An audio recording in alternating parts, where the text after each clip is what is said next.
Assalamualaikum warahmatullahi wabarakatuh.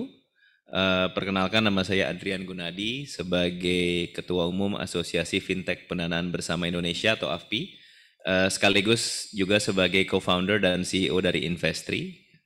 Kami adalah mungkin salah satu pemain awal di Indonesia di bidang SME Marketplace Lending.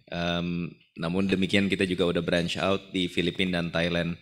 Jadi kebetulan juga mungkin nanti beberapa insight saya kasih juga kaitan dengan regulasi di negara-negara tersebut gitu. Mungkin kalau dari sisi slide kita bisa bantu tayangkan. Oke. Ini kayaknya kalau boleh dari slide awal. Nah, oke.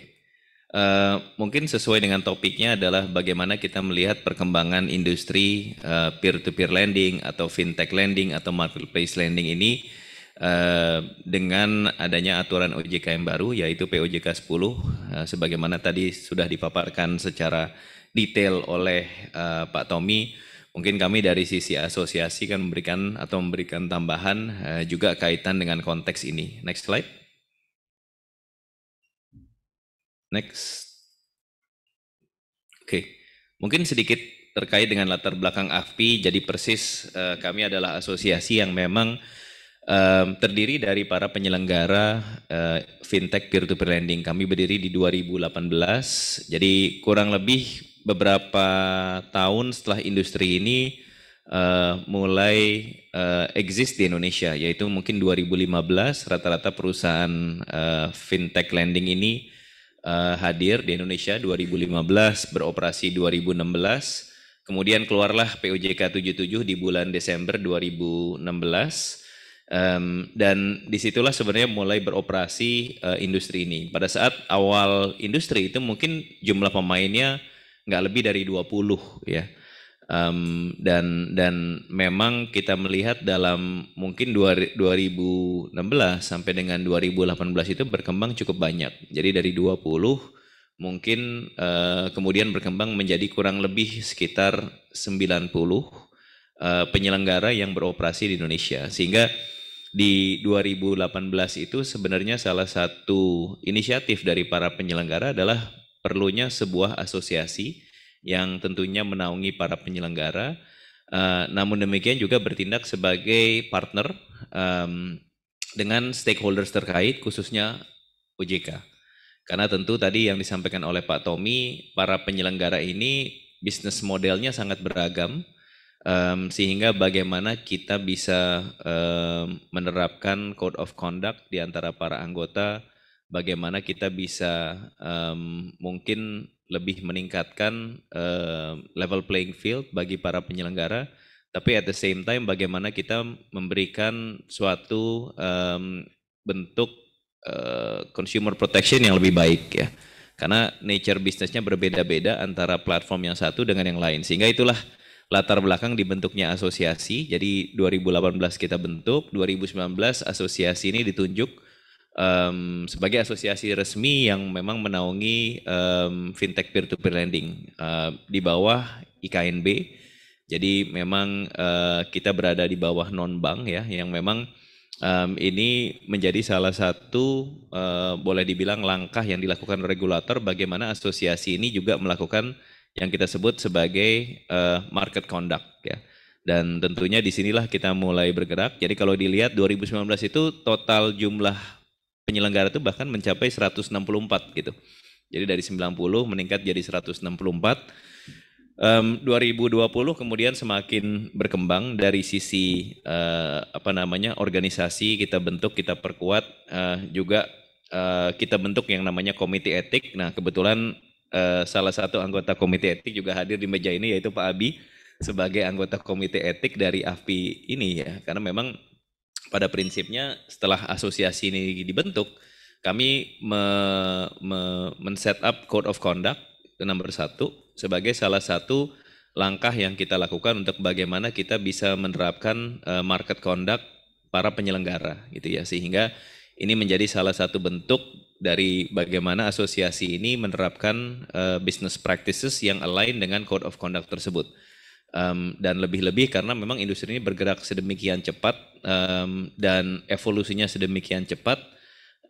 Concern yang kami miliki adalah bagaimana regulator ini bisa keep up dengan perkembangan yang sedemikian cepat. Itulah sebenarnya latar belakang kaitan dengan market conduct tersebut.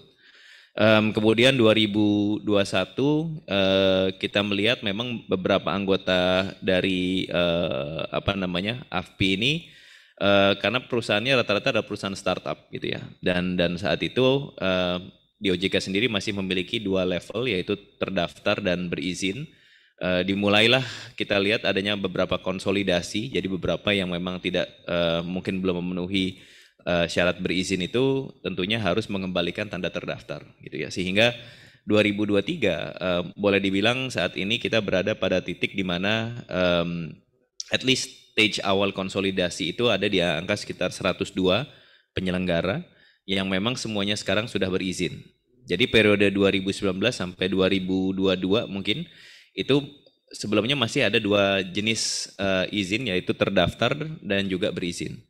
2022 onward sini semua sudah fully license sesuai dengan tadi yang disampaikan oleh Pak Tommy, bagaimana OJK juga meningkatkan syarat-syarat perizinan dan sebagainya gitu ya, sehingga kita bicara 102 penyelenggara yang saat ini sudah berizin. Ini saya lihat sebagai stage 1 dari consolidation tadi. Jadi dari peaknya 164 kita bicara 102. Nah tentunya dengan adanya aturan yang baru, POJK yang baru, view dari kami akan ada terjadi consolidation lagi gitu ya. Sampai nanti kita lihat pada titik tertentu. Jadi dari 102 ini pastinya akan ada consolidation lagi dari industri ini, apalagi kaitan dengan tadi kenaikan modal dan sebagainya gitu ya. Nextnya. Oke, berikut. Mungkin ini kita kurang lebih sama tadi apa yang sudah disampaikan juga ya, terkait dengan jumlah ya. Jadi size ataupun scale baik dari sisi jumlah lender, dan lender ini terdiri dari dua, individu dan juga institusi. Institusi itu termasuk persis tadi lembaga jasa keuangan, baik itu bank, multifinance dan sebagainya, yang melakukan kerjasama dengan fintech bertindak sebagai channel untuk penyaluran dari pembiayaan tersebut gitu. Jadi kita lihat lender itu ada dua, borrower itu 99 juta, itu pun juga terdiri dari dua. Jadi sebenarnya yang kita sebut borrower itu tidak hanya berbentuk individu, tapi untuk beberapa segmen itu juga berbentuk PTCV. Jadi kalau kita lihat sebagai contoh, beberapa platform itu memang hanya mendanai atau membiayai segmen produktif. Dari total dari total pembiayaan 528 triliun yang sudah disalurkan dari awal, mungkin boleh dibilang komposisinya antara produktif dengan konsumtif itu cukup berimbang. Nah, balik lagi tadi ke segmen yang produktif, dari 102 perusahaan ini mungkin boleh dibilang hampir 40 perusahaan fokus di segmen produktif. Produktif ini khususnya kita bicara segmen micro, small, medium enterprises gitu. Yang mana bisa terdiri dari individu, bisa terdiri juga dari PTCV. Nah, kalau kita bicara PTCV tentunya bentuk transaksi pembiayaannya juga berbeda gitu. Karena bagaimanapun kita melihat underlying dari PT tersebut, kita melihat pengurus dari PT tersebut, dan umumnya kalau kita lihat pembiayaan kepada PTCV melalui fintech ini dengan menggunakan beberapa underlying transaction, yaitu dengan menggunakan invoice, dengan menggunakan inventory, atau mungkin yang dikenal dengan konsep supply chain financing yang memang dilakukan digitalisasi. Jadi memang persis tadi yang disampaikan, bisnis model dari 102 ini sangat beragam. Ada yang fokus ke individu, ada yang fokus ke tadi pedagang asongan dan sebagainya gitu. Tapi ada juga yang fokus ke perusahaan PTCV yang contohnya sebagai event organizer. Ya, event organizer, advertising agency, yang mana sudah punya establishment PTCV, tapi untuk memperoleh pinjaman ke bank, short term working capital 2 bulan, 3 bulan selalu mengalami kendala. Jadi invoice tagihan atas pekerjaan atau project tersebutlah yang dijadikan underlying untuk project financing. Nah, Balik lagi kenapa kita melihat itu, karena memang credit gap di Indonesia ini masih sangat besar. Data yang tercatat di sini ada hampir 1.650 triliun kebutuhan kredit demand, khususnya working capital, baik itu segmen produktif maupun konsumtif yang sebenarnya belum bisa dipenuhi oleh lembaga jasa keuangan formal gitu. Jadi kalau kita bicara kenapa sih eh, bisnis fintech lending ini berkembang sangat pesat di Indonesia, kembali lagi karena unmet credit demand tersebut. Dan bagaimana dari sisi teknologi, bagaimana dari sisi pendekatan yang lebih digital itu bisa menjangkau lebih banyak segmen-segmen tersebut dengan mungkin cost of acquisition yang lebih murah dibandingkan dengan traditional financial services, dibandingkan dengan mendirikan cabang dan sebagainya gitu ya. Jadi makanya memang bicara ke distribution yang lebih mungkin ringan dengan adanya teknologi digital, accessibility yang lebih luas tentunya dengan mobile penetration, itu menjadi esensi-esensi dari berkembangnya industri ini. Dan tentunya kalau kita lihat when it comes to capital raising, nah ini yang mungkin relevan juga dengan Bapak Ibu di pasar modal. I think kita melihat juga memang banyak banks ataupun financial institution yang melihat ini sebagai channel yang menarik untuk financial inclusion. Jadi kita melihat IFC, kita melihat seperti bank-bank kayak Mandiri pun juga melalui corporate venture arm mereka melakukan investment ke dalam perusahaan-perusahaan fintech lending ini gitu ya. Dan kita lihatlah hampir semua Bank Himbara, ada BRI, ada Mandiri, sekarang BNI juga set up their own corporate venture fund, of which investment mereka ini adalah kepada perusahaan-perusahaan fintech itu, karena melihat bahwa the bank as a bank tentunya mereka punya regulation sendiri. Tapi tentunya kalau mereka memiliki channel yang lebih fleksibel, yang lebih digitized, ini bisa complement bisnis mereka yang ada saat ini. So, I think kita melihat trennya seperti itu. Next slide. Okay. Nah, ini mungkin dari sisi outstanding pinjaman per posisi saat ini, dan juga dari sisi TKB persis tadi yang disampaikan oleh Pak Tommy, bagaimana kita melihat TKB ini bersifat fluktuatif dan berkembang. Memang satu hal yang perlu kita perhatikan dan mungkin kita perlu enforce adalah ketentuan mengenai TKB tersebut ya. Berapa sih maksimumnya ataupun berapa minimumnya ya kalau kita bicara TKB yang memang itu belum specifically mention di dalam POJK 10 tersebut gitu. Jadi berbeda dengan bank misalnya NPL 5%. Kalau udah di atas 5% masuk pengawasan khusus gitu. Nah, hal-hal ini yang memang sebagai industri yang baru berkembang tentunya perlu kita perhatikan, sehingga tentunya tadi balik ke aset quality pendanaan tersebut menjadi salah satu yang harus dibarengi dengan tingkat pertumbuhan. Ini kurang lebih adalah outstanding pinjaman dari industri ini 2019 sampai 2022, sehingga memang di sini perputarannya sangat cepat. Dan kalau tadi balik ke slide sebelumnya, 528 triliun yang sudah disalurkan, tapi outstandingnya sebenarnya hanya 51 triliun. Kenapa? Karena perputarannya relatif cepat. Ini bukan model kayak long term ataupun revolving loan kita sebutnya, tapi ini sebenarnya adalah short dated working capital. Jadi memang terlihat bahwa perputaran ini sangat cepat dengan average duration mungkin rata-rata 3-4 bulan. Maksimum lah gitu ya. Ini kita bicara dari sisi credit cycle tersebut. Nextnya.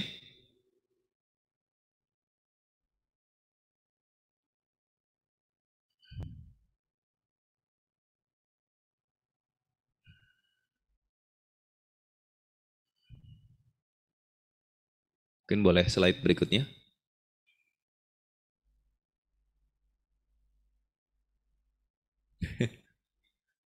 Saya ngopi dulu jadi.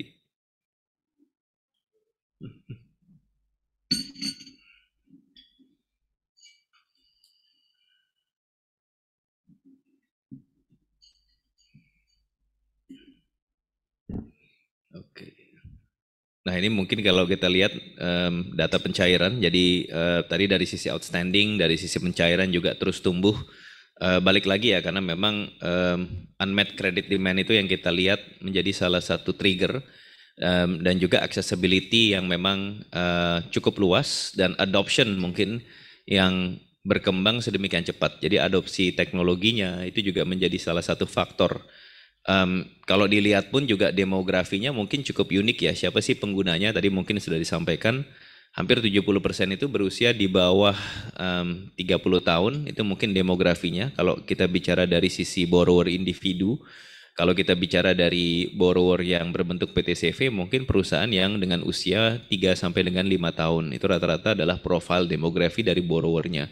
Sedangkan kalau dari sisi lender, boleh dibilang individu itu hampir 80% itu di bawah usia 32 tahun. Kalau kita lihat dari sisi individual lender.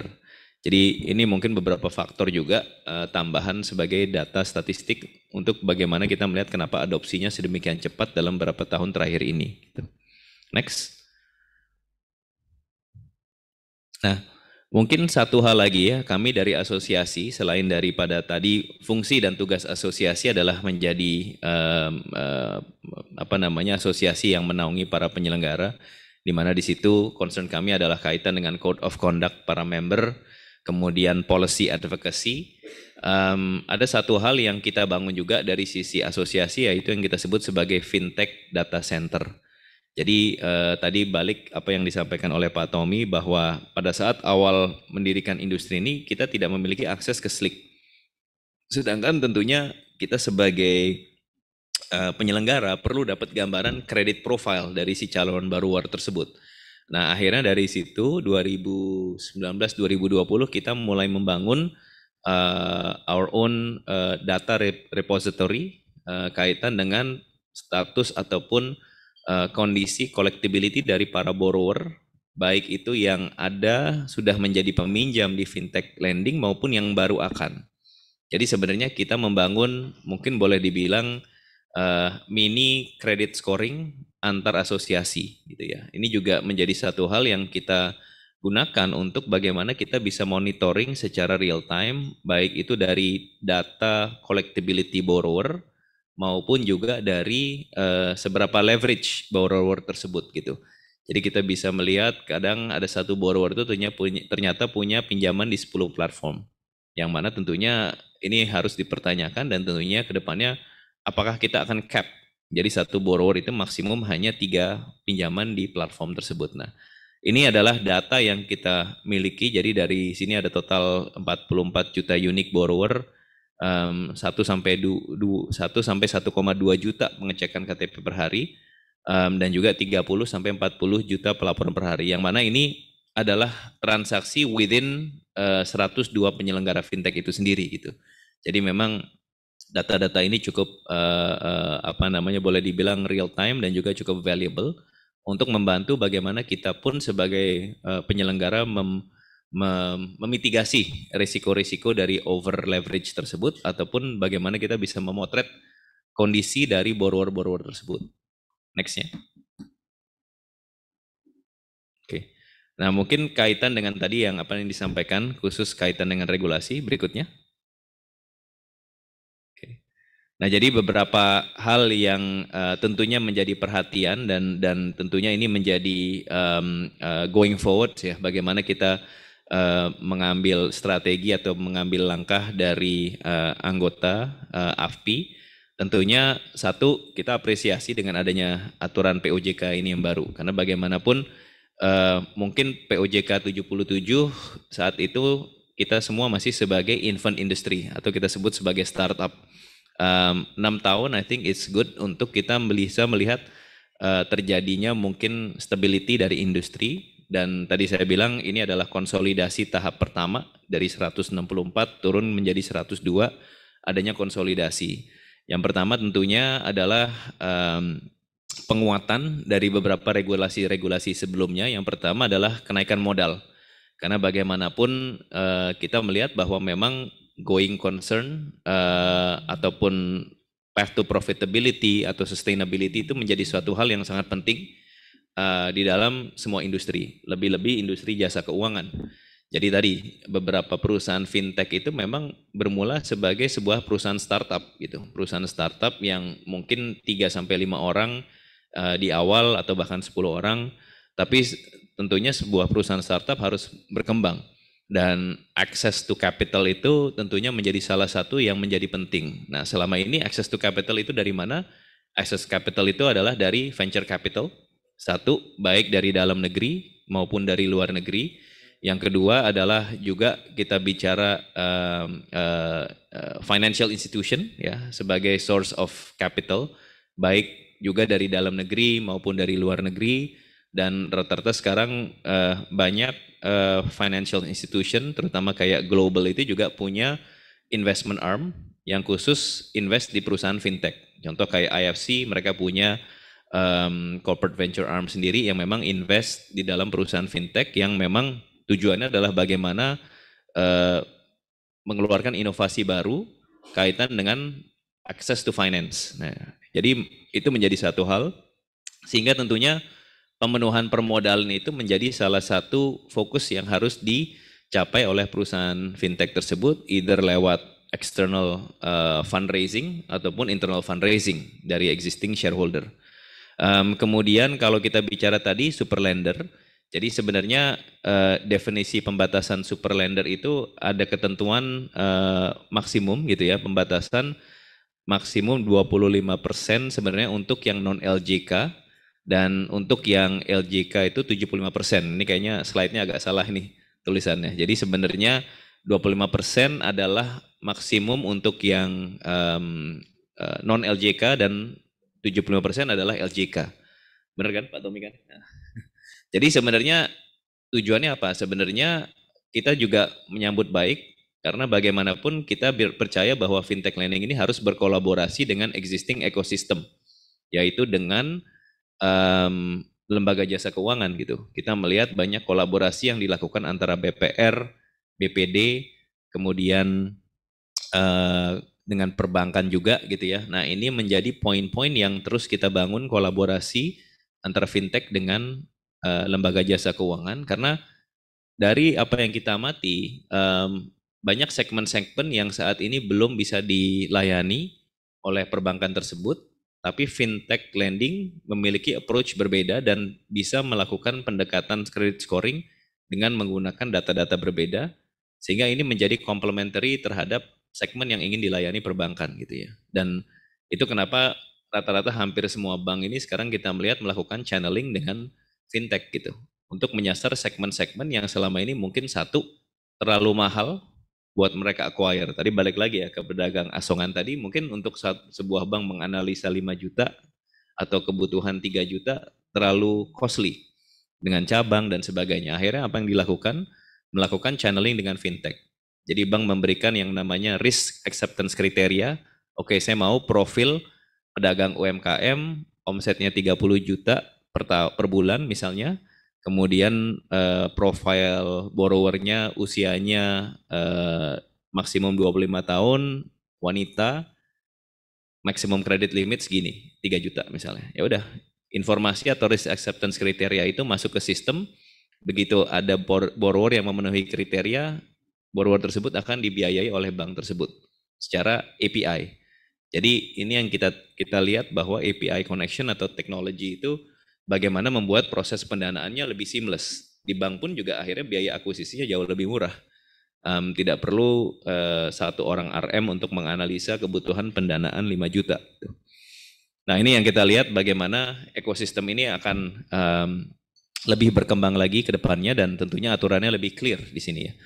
Berikutnya kita juga bicara mengenai lock up period. Ini mungkin lebih kaitannya dengan fundraising ya, karena bagaimanapun kita melihat fundraising yang sangat dinamis.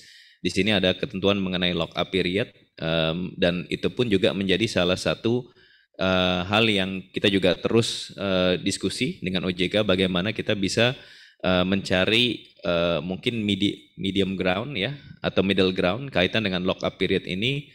Karena bagaimanapun nature dari perusahaan fintech itu memang banyak kali kita lihat berbasis pendanaan dari venture capital, pendanaan dari financial services, baik dari dalam maupun luar negeri yang mungkin struktur capitalnya juga berbeda-beda. Gitu.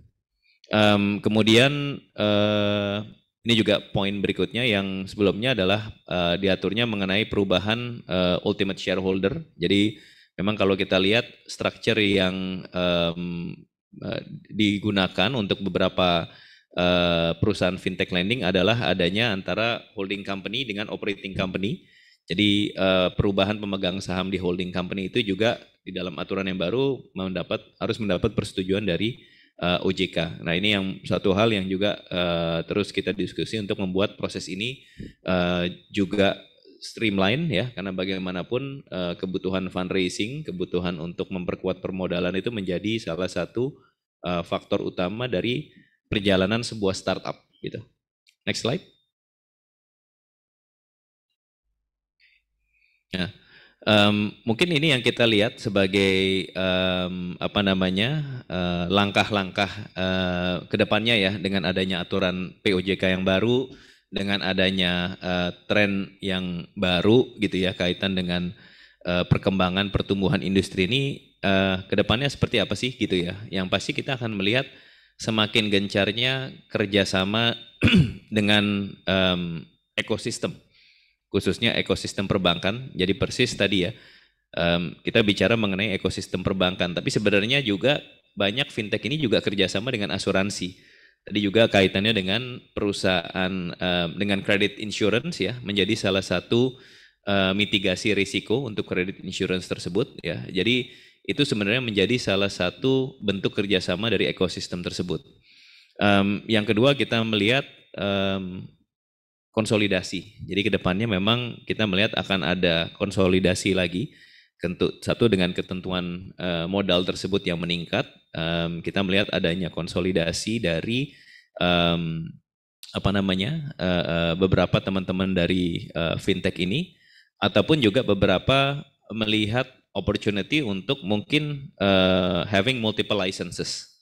Jadi juga melihat, karena di sini mungkin akan restriktif terhadap perkembangan bisnis tersebut, beberapa penyelenggara melihat strategi yang dilakukan adalah mungkin having multiple licenses. Jadi satu license BPR, license multi finance, ataupun license bank umum. Dan itu pun sudah terjadi. Kalau kita lihat mungkin dalam tahun terakhir ini beberapa sudah melakukan aksi korporasi untuk acquiring significant minority shares dari beberapa lembaga jasa keuangan lainnya gitu ya. Jadi kita melihat mungkin multiple license regime ini akan menjadi sesuatu yang dilakukan oleh beberapa penyelenggara fintech, tentunya seiring dengan perkembangan dan bisnis model yang mungkin dengan aturan POJK ini akan membuat bisnisnya restriktif gitu ya. Yang ketiga adalah valuasi ya. Jadi kalau kita lihat bagaimana balancing antara valuation dengan lock-up period tersebut, karena ini juga menjadi catatan.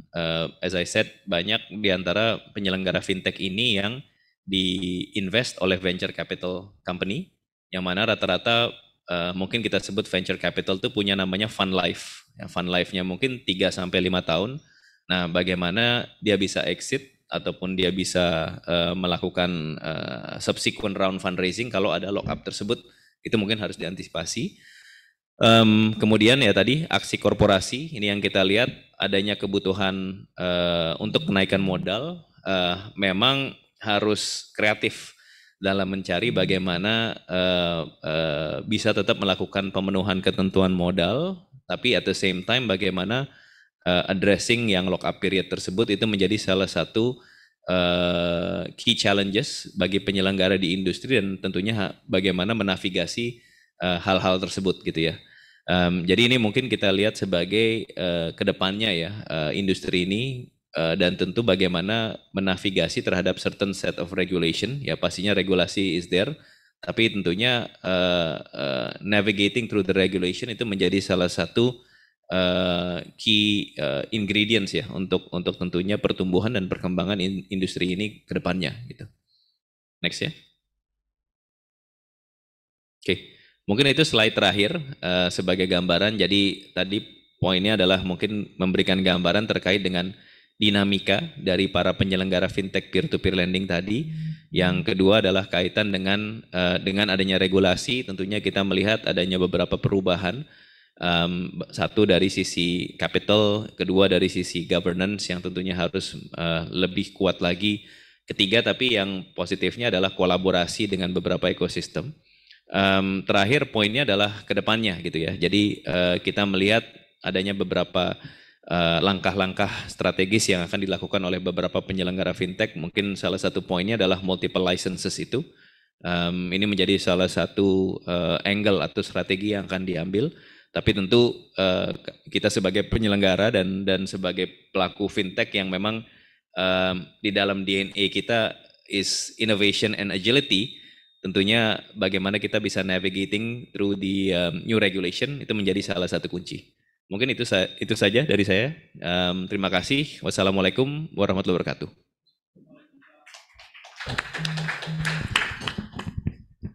Ya, terima kasih Pak Adrian. Memang menarik sekali kalau kita lihat perkembangan P2P lending ini sejak 2015 sampai dengan sekarang ya Pak ya. Banyak yang berdiri, banyak juga yang tumbang gitu ya. Oke, ada beberapa catatan saya atas paparan dari Pak Adrian tadi. Pertama adalah TKB atau tingkat keberhasilan bayar P2P lending itu belum ada pengaturannya ya Pak ya di Indonesia. Lalu AFPI juga telah membangun fintech data center guna melaksanakan fungsi pengawasannya. Lalu ada beberapa implikasi yang menjadi tantangan bisnis bagi pelaku industri akibat adanya ketentuan lock-up period di POJK yang baru ya Pak ya. Ya, terima kasih. Kita berikan tepuk tangan sekali lagi kepada Pak Adrian. Oke, saya mengingatkan juga untuk para peserta yang hadir secara online dapat mengajukan pertanyaan melalui fitur chat di Zoom-nya masing-masing dengan menyebutkan nama, asal kantor, dan pertanyaan ditujukan kepada pembicara yang mana. Oke, selanjutnya kita akan beralih ke Mas Abi. Mungkin terkait profesi kita ini yang akan berkaitan langsung gitu ya. Jadi Mas Abi akan memberikan materi yaitu terkait tantangan bagi pelaku usaha dalam proses perizinan penyelenggaraan layanan P2P lending di Indonesia. Kepada Mas Abi, waktu dan tempat saya persilakan. Terima kasih Bapak Moderator Ferry. Assalamualaikum warahmatullahi wabarakatuh. Salam sejahtera bagi kita semua. Mungkin sebelumnya saya mau mengucapkan terima kasih kepada HKPM yang sudah menyelenggarakan acara hari ini.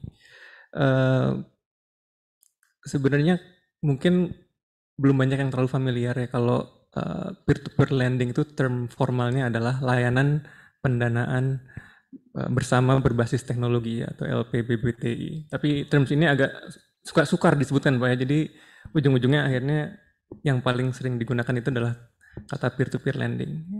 Dan tentunya karena saya adalah pembicara ketiga hari ini, ada beberapa materi saya yang mungkin bersinggungan dengan apa yang sebelumnya telah disampaikan oleh Pak Tommy dan juga Pak Adrian.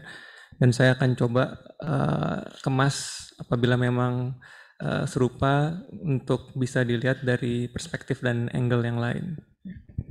Nah, jadi mungkin sebelum kita bicara, boleh minta ke slide saya? Ya, ke slide pertama aja. Ya, jadi mungkin sebelum kita membahas mengenai perkembangan regulasi ya, saya mau sedikit step back ya, mengenai pendanaan atau pemberian pinjaman menggunakan intermediary. Ya. Sebenarnya tentunya pemberian pinjaman melalui intermediary ini bukan sesuatu hal yang baru ya, karena bahkan sebelum era perbankan modern pun itu sudah merupakan suatu hal yang cukup common. Tetapi memang baru di tahun 2005 ya itu dikenal terms peer-to-peer lending, di mana di UK di initiate oleh platform yang bernama Zopa. Ya. Di situ pertama kali konsepnya adalah mempertemukan matchmaking antara lender dan borrower. Ya. Dan dari UK kemudian diadopsi di US juga ada platform Lending Club dan juga Prosper yang relatif dianggap sebagai pioneer peer-to-peer lending bisnis di Amerika ya. terus bergeser hingga akhirnya bertransisi ke China mainland. Nah, di China ini sendiri peer-to-peer lending berkembang begitu pesat ya, dari periode mungkin 2007-2008 sampai akhirnya puncaknya di 2014 itu ada lebih dari 5.000 platform yang melakukan kegiatan quote-unquote peer-to-peer lending. Nah, Indonesia tentunya mengikuti. Ya. Tadi juga sudah sempat disebutkan bahwa even sebelum era adanya pengaturan POJK 77 tahun 2016 itu sudah ada beberapa perusahaan yang mungkin sejak 2013-2014 itu sudah exploring the possibility to conduct atau to perform peer-to-peer lending business. Ya. Tentunya dengan format yang beragam dan pada waktu itu dianggap sebagai salah satu alternate solution, ya, bisa memberikan pendanaan tadi kepada yang telah disebutkan oleh Pak Tommy maupun Pak Adrian untuk bisa men-serve kepada masyarakat yang unbank atau underbank dan juga untuk bisa memenuhi credit gap, ya, karena memang ternyata kebutuhan pendanaan itu luar biasa besar dan unfortunately tidak seluruh segmen masyarakat maupun UMKM itu bisa mendapatkan privilege untuk mendapatkan pendanaan. Nah, oleh karena adanya opportunity ini tentunya mulai dikonsepkan, ya. Kira-kira apakah bisnis atau industri baru ini yang pada saat itu sedang berkembang perlu dilakukan pengaturan secara spesifik, ya.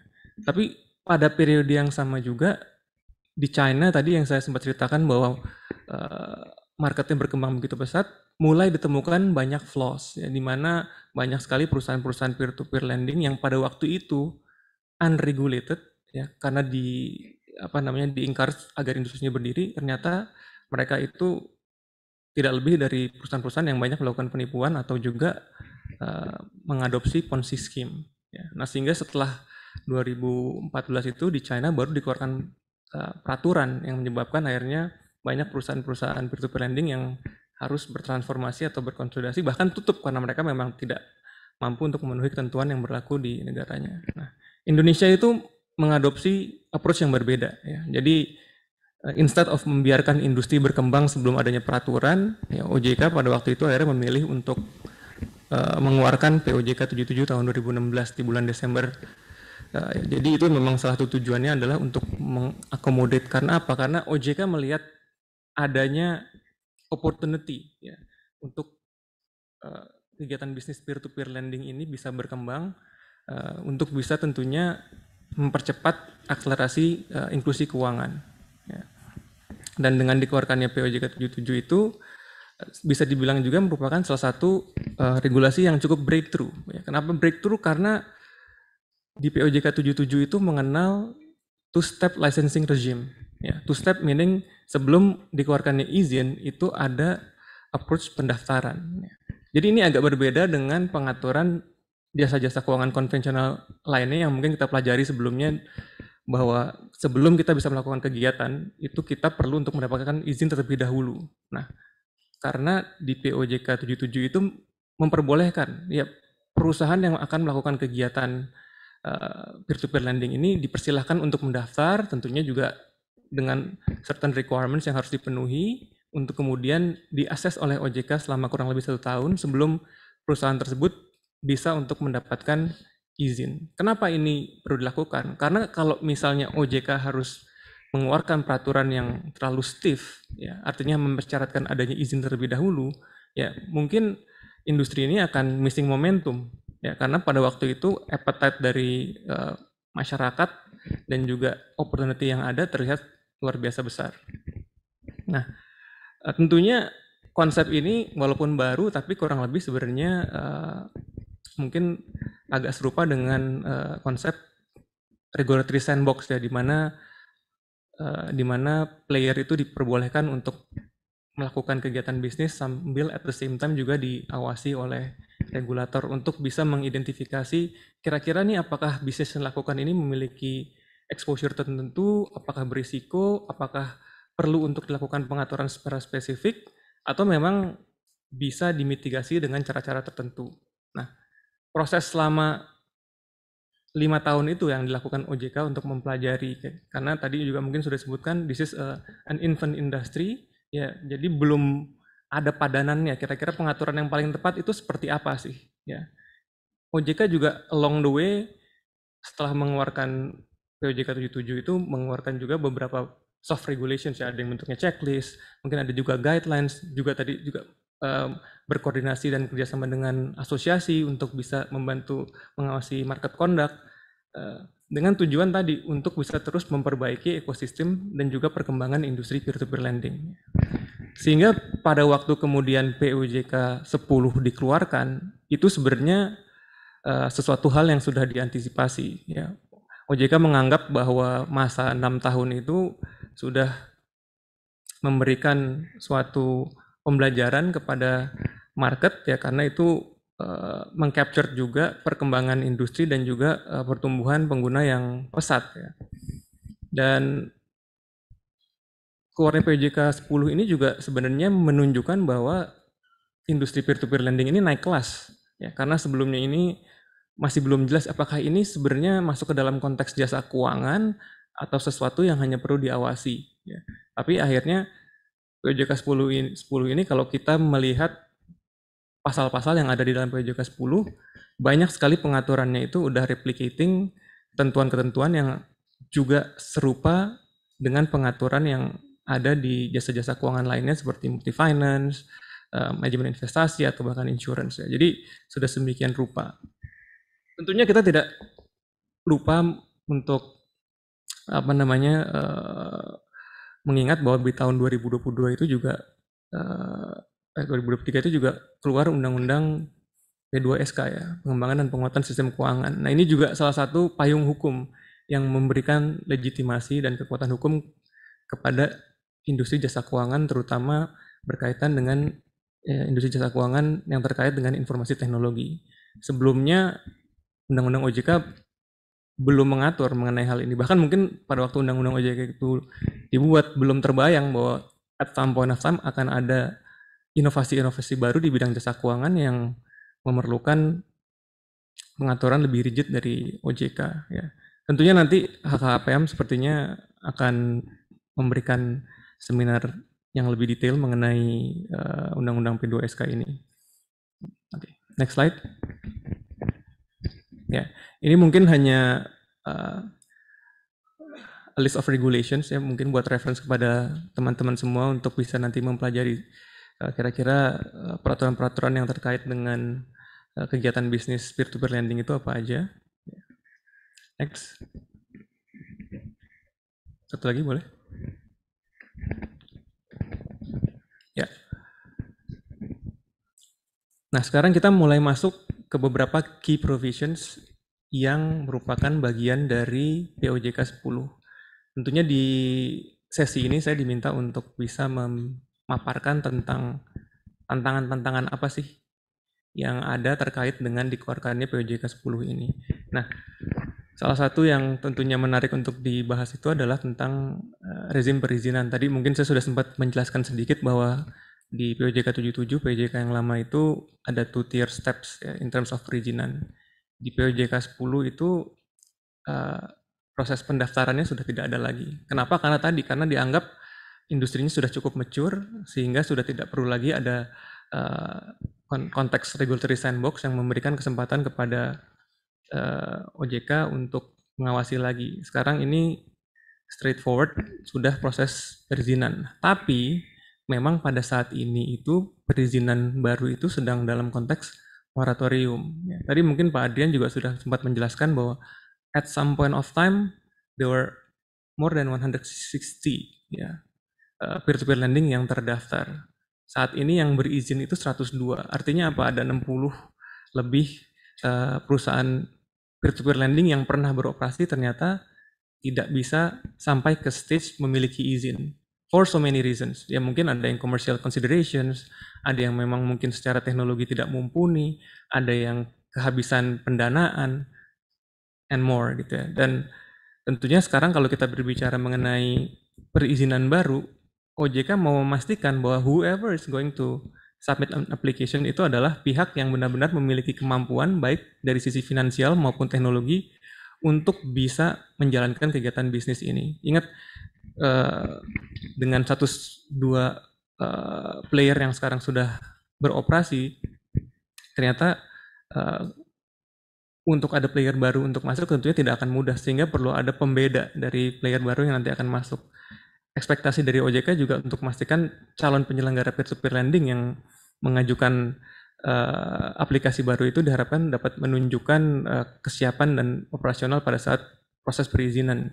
Ada beberapa ketentuan baru seperti misalnya harus mampu untuk secara jelas memaparkan prospek bisnisnya, diharapkan adanya inovasi-inovasi produk dan juga target market yang bisa membedakan dari apa yang sudah dilakukan oleh 102 perusahaan yang saat ini sudah memiliki izin. Ya.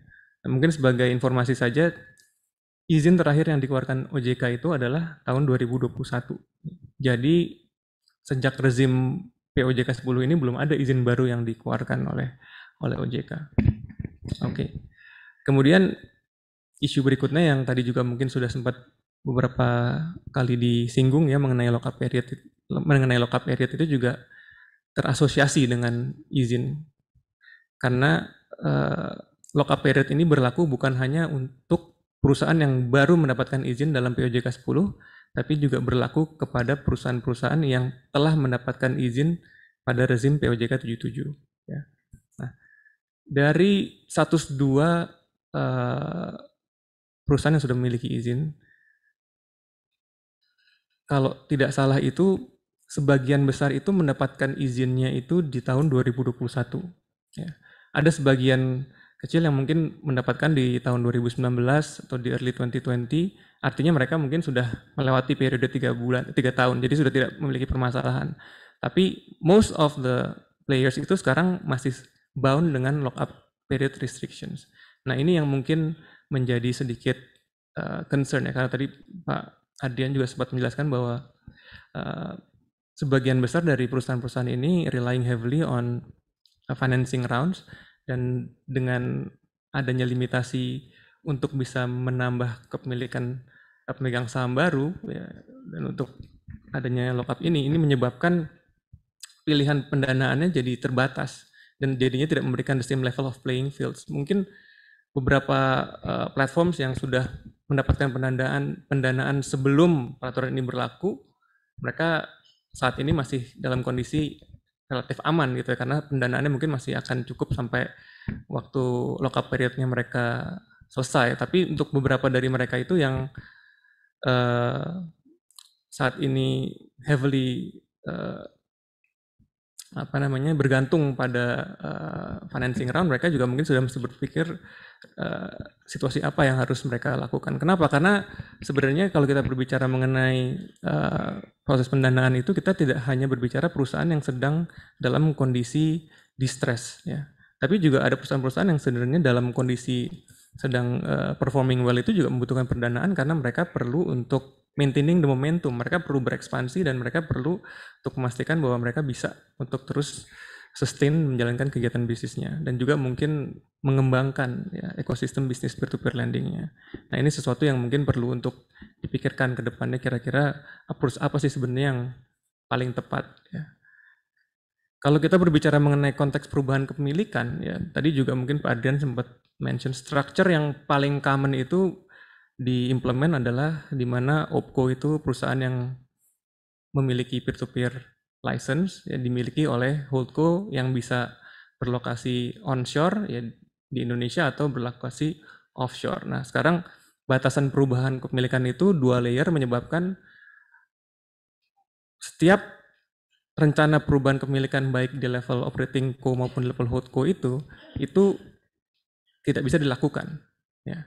Nah, yang jadi concern itu apabila holdco itu ternyata portfolio atau kepemilikan anak perusahaannya bukan hanya di perusahaan peer-to-peer lending ini. Ya, beberapa holdco itu memiliki beragam anak perusahaan dan mungkin peer-to-peer lending ini hanya salah satu kegiatan bisnis atau investasi yang mereka miliki. Nah, dengan adanya lockup period ini, plain vanilla reading dari peraturan itu membatasi ya bahwa holdco itu tidak bisa untuk melakukan perubahan pemegang saham. Nah ini juga mungkin sesuatu yang nanti perlu guidance dari pihak OJK lagi untuk bisa kira-kira kita mempelajari approach apa yang paling tepat ke depannya. Baik, next slide. Ya. Ini sedikit tentang kelembagaan perusahaan penyelenggaraan peer-to-peer lending yang mungkin ini juga sekali lagi bukan hal yang baru, ada beberapa ketentuan terutama tentang jumlah direksi, komisaris, dan tenaga ahli dan lain-lain. Ini sekali lagi sudah mereplikate ketentuan yang sama di perusahaan-perusahaan jasa keuangan lainnya ya. Tapi memang ada catatan sedikit karena untuk perusahaan peer-to-peer lending ini tenaga ahli asing itu hanya diperbolehkan di bidang IT, Pak ya. Hanya diperbolehkan di bidang IT sehingga membatasi ya transfer, kemungkinan adanya transfer of knowledge gitu. Karena pada saat ini biasanya pemegang saham asing itu tentunya mereka juga ingin memberikan kesempatan buat perusahaannya bisa perusahaan yang ada di Indonesia untuk bisa mempelajari ya kira-kira sistem apa yang paling tepat untuk dilakukan di Indonesia. Untuk direksi tentunya masih direksi dan komisaris masih bisa asing ya. Kemudian persyaratan minimum modal disetor ya, yang menjadi 25 miliar. Ini berarti 10x ya Pak, 10 kali dari persyaratan modal yang sebelum ditentukan. Dan 25 miliar ini wajib disetor secara tunai penuh dan ditempatkan dalam bentuk deposito berjangka. Artinya perusahaan juga untuk bisa continuing, mereka memerlukan working capital ya, in addition to paid up capital yang disyaratkan oleh POJK 10 ini. Nah, tapi sebagai catatan bahwa ketentuan minimal modal setor ini hanya berlaku bagi perusahaan baru yang mengajukan izinnya di rezim POJK 10. Ya, jadi tidak ada ketentuan untuk perusahaan-perusahaan yang sudah berdiri dan sudah beroperasi saat ini untuk juga memenuhi capital requirements. Nanti mereka ada ketentuannya sendiri mengenai ekuitas yang akan dijelaskan lebih lanjut. Ya. Nah, modal ini juga salah satu hal yang sulit untuk dipenuhi itu adalah karena ada larangan berasal dari pinjaman. Ya, jadi pada waktu kita berbicara 25 miliar modal itu artinya modal itu harus benar-benar berasal dari pemegang saham. Ya. Pemegang saham di dalam dokumen yang disertakan untuk proses aplikasi perizinan itu juga diharuskan untuk memberikan bukti bahwa dana yang disetorkan sebagai modal disetor itu bukan merupakan dana yang berasal dari pinjaman. Jadi apa yang coba disampaikan oleh OJK mungkin di sini adalah ya siapapun calon investor baru yang berminat untuk melakukan kegiatan bisnis peer-to-peer lending di Indonesia ini ya harus someone yang memang punya financial capability dan punya komitmen ya, untuk bisa melakukan kegiatan bisnis karena learning from rezim sebelumnya dana 2,5 miliar itu mungkin terlalu kecil untuk bisa penetrate the market dan sustain dalam menjalankan kegiatan bisnisnya. Ya. Nah ini juga mungkin berikutnya ada beberapa persetujuan tadi sudah sempat saya jelaskan juga mengenai perubahan saham. Persetujuan OJK juga diperlukan dalam konteks penggabungan dan peleburan. Sekali lagi kita melihat bahwa di kemudian hari kemungkinan akan banyak terjadi konsolidasi. Ya, mengingat mungkin business wise juga marketnya semakin tough ya, dan juga mungkin diperlukan kemampuan permodalan dan teknologi yang lebih mumpuni sehingga tidak menutup kemungkinan kalau misalnya nanti di kemudian hari itu justru banyak dari platform-platform sekarang yang sudah berizin memilih untuk melakukan konsolidasi. Ya. Nah, ini juga berkaitan juga dengan profesi kita nih gitu bahwa kita saat ini belum melihat platform yang sudah IPO ya. Mungkin nanti ini investri pertama yang pelopor ya Pak ya. Tapi tentunya kita mengencourage ya adanya platform-platform itu yang akan segera listing di bursa Indonesia ya, walaupun pada saat ini juga mungkin kondisi untuk tech stocks itu agak sedikit merah gitu ya Pak. Tapi lebih karena fundamental sih ya. Kalau at the end of the day investor Indonesia ini masih ingin lihat kondisi balance sheet keuangan dari si perusahaan yang going public ya.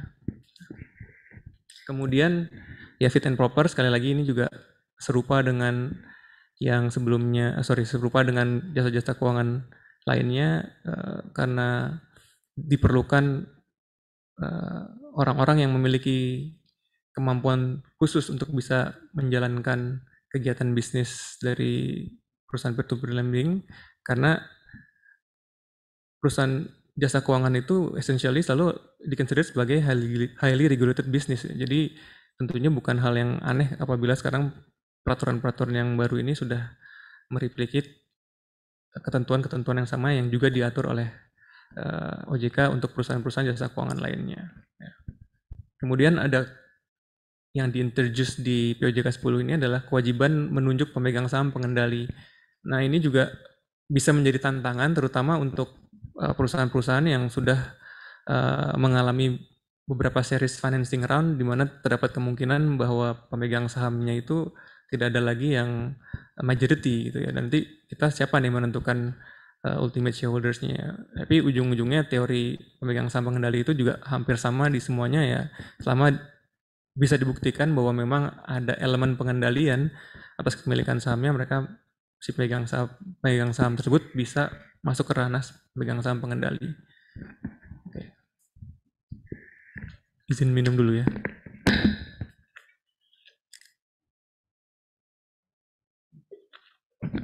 Pas lagi gambar pesawat.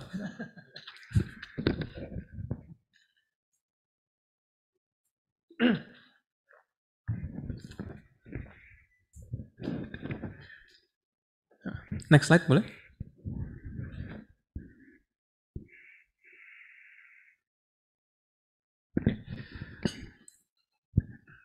Tadi saya sempat jelaskan sedikit bahwa ketentuan modal di sektor baru yang 25 miliar hanya berlaku untuk perusahaan peer-to-peer lending yang mengajukan izinnya di rezim POJK 10. Tetapi untuk perusahaan-perusahaan yang saat ini sudah beroperasi, ini ada ketentuan untuk harus memiliki minimum ekuitas 12,5 miliar. Dan ini tidak dilakukan secara langsung, artinya OJK memberikan sedikit fleksibilitas ya, untuk perusahaan-perusahaan penyelenggara peer-to-peer lending untuk dapat comply dengan ketentuan ini, karena mungkin saat ini sendiri, karena seperti saya ceritakan, tidak semua player, 102 player itu semua dalam kondisi keuangan yang sehat, sehingga mungkin ada beberapa yang saat ini kondisinya negatif equity gitu.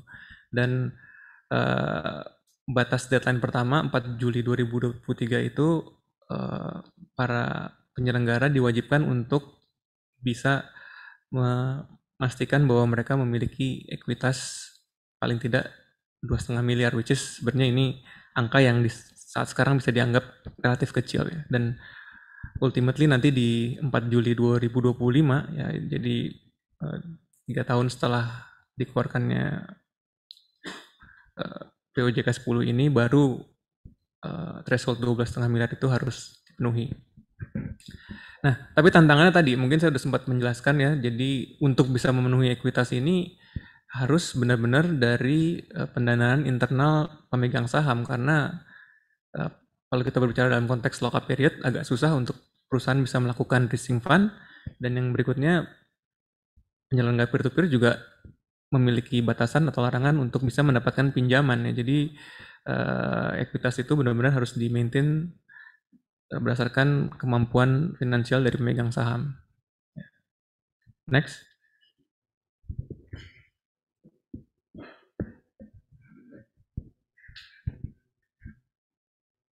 Oke. Tadi Pak Tommy juga sempat menyebutkan bahwa platform itu di-encourage sebenarnya Pak ya untuk bisa bekerja sama dengan pihak ketiga baik di industri jasa keuangan maupun lainnya, perbankan, perusahaan asuransi dan lain-lain untuk memperbesar ekosistem peer-to-peer lending bisnis ya. Di sini juga disebutkan bahwa untuk adanya kewajiban ya untuk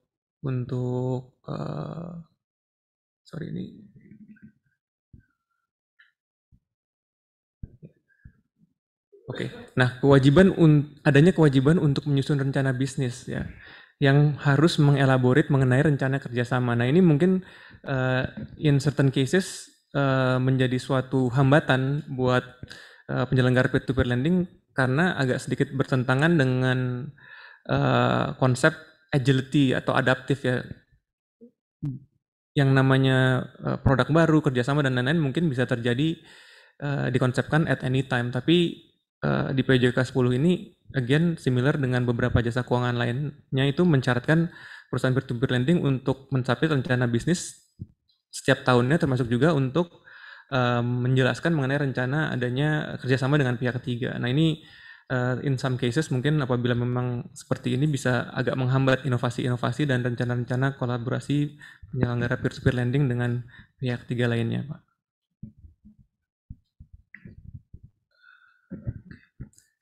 Dan dalam konteks kerjasama, penyelenggara peer-to-peer lending juga dapat melakukan kerjasama dengan pihak ketiga untuk melakukan fungsi penagihan. Nah ini kadang-kadang merupakan hal yang sensitif. Tadi Pak Tommy juga menjelaskan bahwa salah satu isu yang paling besar dari kegiatan peer-to-peer lending ini adalah penagihan dari pihak OJK dan asosiasi sudah mengencourage dan berusaha sekuat tenaga untuk memastikan agar para pihak yang melakukan penagihan baik in-house maupun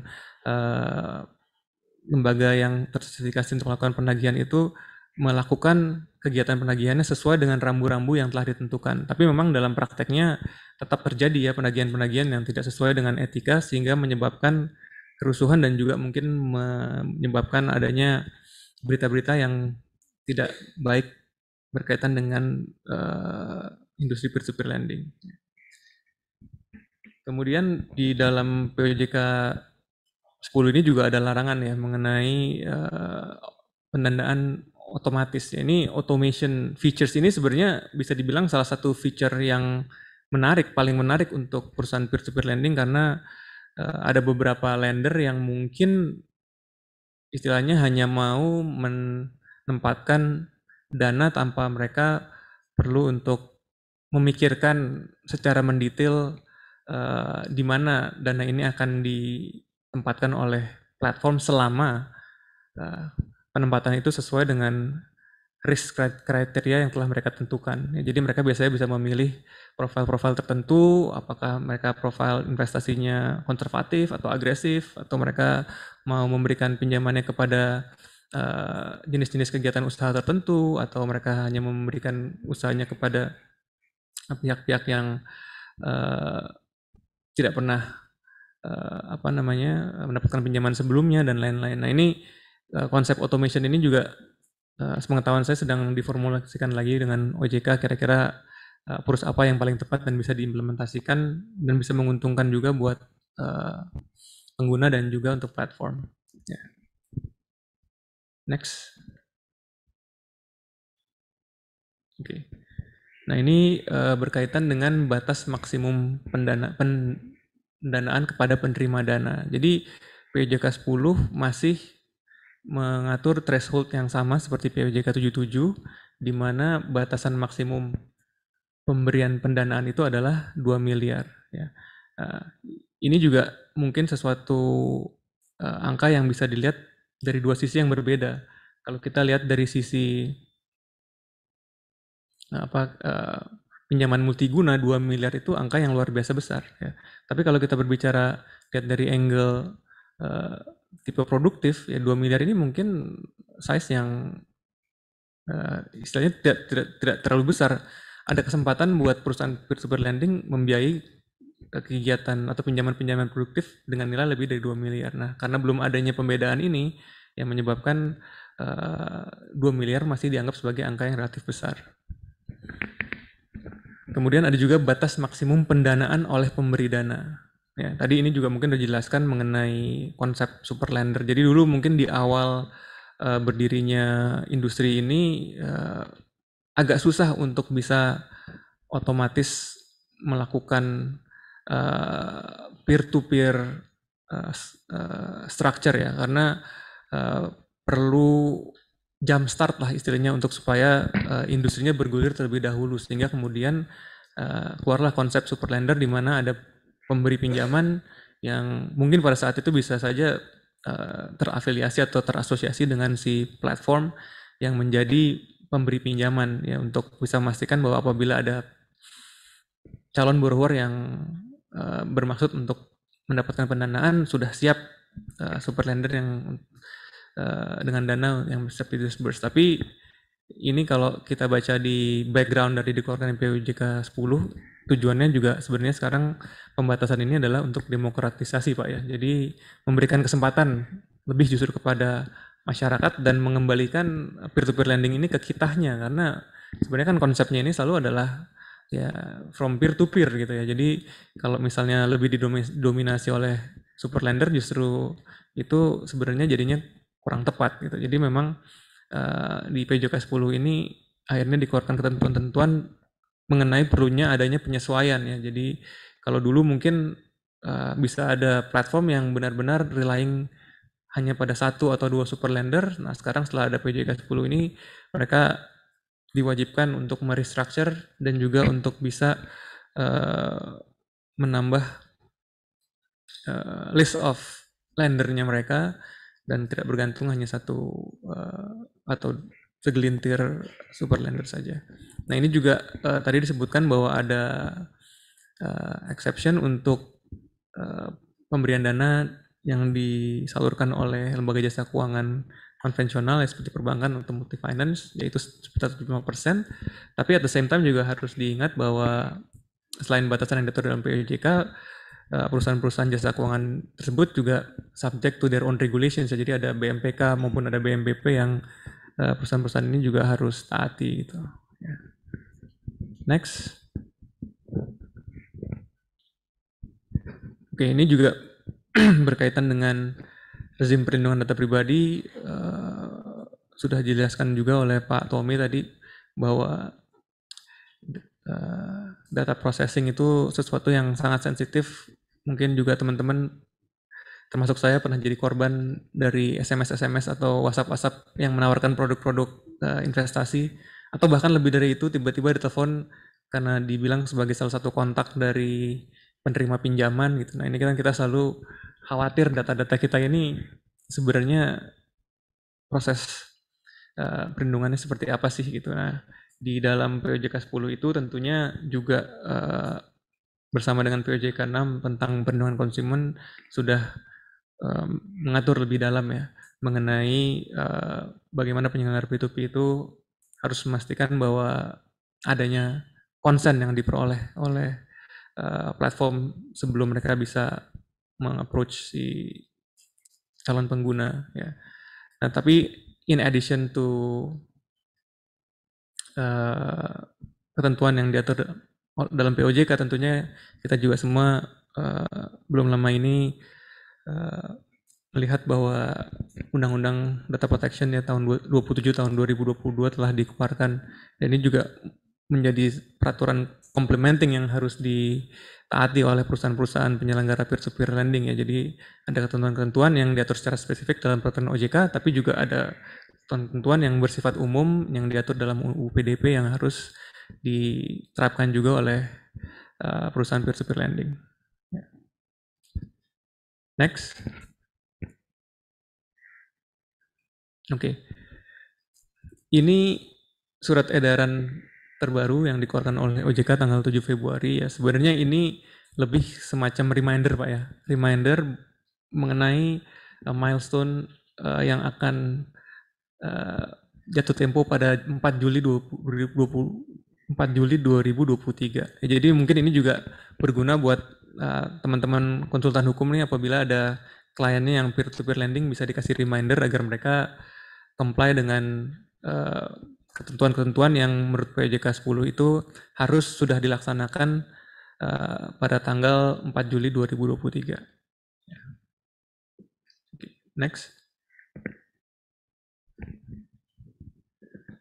Oke, ini mungkin slide saya terakhir ya. Jadi key takeaways-nya itu adalah ya, kita tidak bisa pungkiri bahwa peer-to-peer lending bisnis itu sekarang sudah menjadi bagian penting dari layanan jasa keuangan ya, melengkapi industri-industri jasa keuangan lainnya yang sudah lebih dulu established, dan ternyata memang terbukti bisa memberikan akses kepada masyarakat yang masih underserved atau unbanked untuk bisa mempercepat inklusi keuangan. Dan peranan regulator dan juga asosiasi tentunya untuk memelihara ekosistem yang sehat itu sangat besar, karena it's not that easy to maintain atau juga to strike the right balance ya antara peraturan yang ketat, tapi at the same time juga ada ekspektasi supaya industri ini bisa dinamis dan fleksibel agar mereka bisa berkembang dengan lebih tepat gitu ya.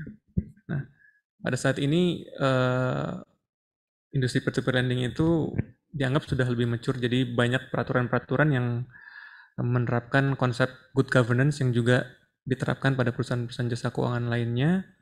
Tapi lebih penting lagi untuk bisa menerapkan atau menciptakan peraturan-peraturan yang bisa memberikan the same level of playing field buat semuanya dan tepat sasaran. Contoh mungkin saat ini peraturannya masih bersifat umum dan berlaku kepada seluruh penyelenggara peer-to-peer lending, walaupun mereka melakukan kegiatan bisnis yang berbeda, produk berbeda, dan mungkin juga dengan size yang berbeda, sehingga kesulitan penerapannya mungkin juga tidak akan selalu sama gitu. Dan ini mungkin bisa dipertimbangkan di kemudian hari untuk bisa ada peraturan-peraturan yang spesifik kepada tipe-tipe produk-produk peer-to-peer lending tertentu. Baik, ini materi yang telah saya sampaikan. Saya kembalikan ke moderator. Wassalamualaikum warahmatullahi wabarakatuh.